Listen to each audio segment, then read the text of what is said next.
Teddy Bridgewater situation is really interesting. Very much so. Okay, now there's different numbers coming out, like the amount of money that he spent on his players, rehabilitation, Uber, food, transportation, things like that. So that is the narrative that is from the Teddy Bridgewater camp, because he's been suspended for a year from a league, I guess, that he no longer coaches. His statement's like, you can't be suspended for something I'm not coaching, because he's now back with the Lions or whatever. He won state championship as a high school state coach. Dominant. Watching his team every week. We enjoyed the ride, watching Teddy B lead his squad down there in South Florida to win a state championship. So now he gets suspended, and I assume we all think that the suspension looming was the reason why he left and went to the Detroit Lions maybe, or who knows what was going to happen. Nonetheless, interesting thing to do to a coach in the modern world that we're in, especially with the way the NIL is. Like, I assume the other people are saying he wasn't paying for our Ubers, he was buying cars and all this stuff. It's like, who cares? Like, is that against the rule? I don't know if that's against the rules. I don't fully comprehend why this would happen. This feels like one of those NCAA things back in the day. Not now, NCAA. You guys have changed, and you guys care about things that matter. That's right. And you guys invest resources in things that are going to make the lives of student human athletes better and everything like that. But back in the day, the NCAA just used to investigate the most dumb things. It's like, why there's this going on? Why would you do that?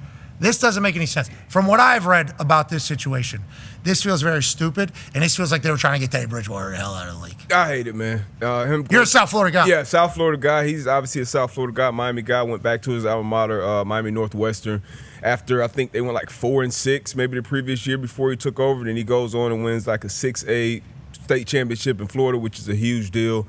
And Teddy, Foxy knows this. Anybody that knows this, that any program he's been a part of, he's always been a stand-up guy, a class act. I believe he even self-reported some of this stuff. So, and the things you look at the list: Uber rides, rehab, all this, feeding kids, field paint for the field, so they can have lines in the field. This is shit that we all would hope a coach or somebody in the position to be able to bless others would do. So for him to be punished like this is absolutely ridiculous, man. The impact that I know that he's had on his community, not only being a player, but well beyond his years on the field, even though he's still playing, pouring into those young men, man. Hats off to Teddy, man. I hope this all gets sorted out and he's back on the sideline coach, because this is what young kids needed. This is what I needed. I needed a Teddy Bridgewater or a guy like that, or a young lady like that, in your life looking after young kids. So I hope this gets figured out, but it sounds very, very dumb. I don't, in the world we're in right now, I don't know how this is even still, I don't get it. We have kids on our show. We're very lucky. Yeah. We have kids commit to colleges,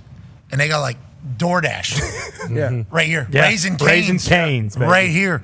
They got all these things. It's like, so they're allowed to get deals from people not they from the don't coach. know. I would assume that their explanation when they suspend him is that other teams can't do this. Other teams' coaches maybe not have the money to do that. But why is that? You shouldn't punish Teddy for that. Yeah.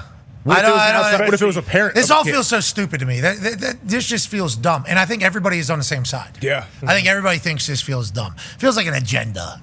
Doesn't it? It feels like one of those agenda. But also, I assume there's somebody down there who's like precedent, and are they saying he's recruiting players there illegally? That's the only thing you can do in high school if they claim you're bringing people in and like saying, hey, he lives in. But once again, is that not allowed anymore? I think at this stage of life now, yeah, that's what I'm saying. With how everything is wide open with NIL, like literally NIL just kind of opens up the door for everything. Got a lot of millionaires, 16, 17. Yeah, I mean, even when we had Derek Queen on, like Derek Queen, the center from Maryland during March Madness, he did his entire, post-game press conference, and when he talked about the coach, he's like, well, the coach is, like, the money I'm getting is coming out of his pocket. So, yeah, that's college they're saying to high school Dahn or Miami, whatever the case. Teddy B, we appreciate you looking out for your players, man. Yeah.